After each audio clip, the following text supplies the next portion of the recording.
800 साल से दरगाह शरीफ है वहां पर, और 800 साल में अलाउद्दीन खिलजी से लेकर उसके बाद आप अमीर खुसरो की किताब है, उसमें इस दरगाह के बारे में लिखा गया।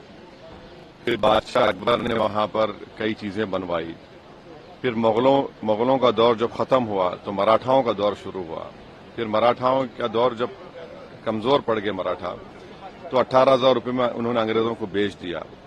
उस वक्त भी कई, जैसे जयपुर का रॉयल फैमिली है, उन्होंने 40,000 का सिल्वर पेश किया दरगाह के लिए, खिदमत की दरगाह की। देश के हर प्रधानमंत्री उर्स के दौरान वहां पर चादर बिछाते हैं। हमारे पड़ोस में जो 2 ममालिक हैं, कंट्रीज हैं, उनका ऑफिशियली डेलीगेशन वहां पर जाता है। जो इंडियन डायस्पोरा है सारी दुनिया में, वो वहां पर अकीदत रखते हैं, आते हैं सुल्तान हिंद के पास। आज अचानक आप ये हरकत कर रहे हैं, तो सलीम चिश्ती की दरगाह नहीं है रहमतुल्लाह अलैह की, और ख्वाजा गरीब नवाज की दरगाह नहीं है। कहाँ रुकेगा बताइए? ये प्लेसेस ऑफ वर्शिप एक्ट 91 का क्या होगा? क्या अब डीवाईसी चंद्रचूड़ तो अब तो नहीं है, सीजीआई, क्या उनको अब ख्याल आ रहा है कि अगर वो इसको रोक देते? राम मंदिर के जजमेंट में उन्होंने प्लेस ऑफ वर्शिप एक्ट को, जजेस ने कहा कि ये बेसिक स्ट्रक्चर का हिस्सा है। बाद में सीजीआई ने खामोश हो गए जब चंद्रचूड़ थे। अब चंद्रचूड़ अपने लेगेसी को प्रोटेक्ट करने के लिए हर जगह मीडिया चैनल बैठकर इंटरव्यू दे रहे हैं। उन्होंने देखा क्या कर दिया उन्होंने। ये आपने देखा संभल में क्या हुआ, 5 लोगों की, मासूम लोगों की मौत हो गई।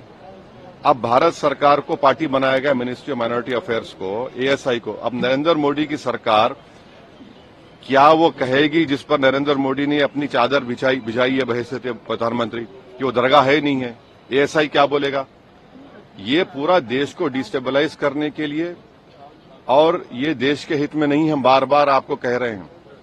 ये जो ताकतों का ये जो लोग हैं, इनका डायरेक्टली इनडायरेक्टली ताल्लुक बीजेपी आरएसएस से है, इसे कोई डिनाई नहीं कर सकता। दिल्ली से लॉयर्स को लाकर आपने ये केस डाला है, और आप 800 साल से दरगाह है, इसको बोल रहे दरगाह नहीं है। तो फिर क्या होगा फिर देश में?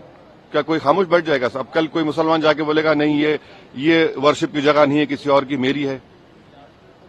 देश चलेगा तो संविधान से चलेगा, रूल ऑफ लॉ से चलेगा, लॉ एंड ऑर्डर मेंटेन होगा नहीं होगा, ये सब चीजें हैं। इसको तो नरेंद्र मोदी को डायरेक्टली जवाब देना पड़ेगा देश को, कि आप इन लोगों को रोकेंगे नहीं रोकेंगे।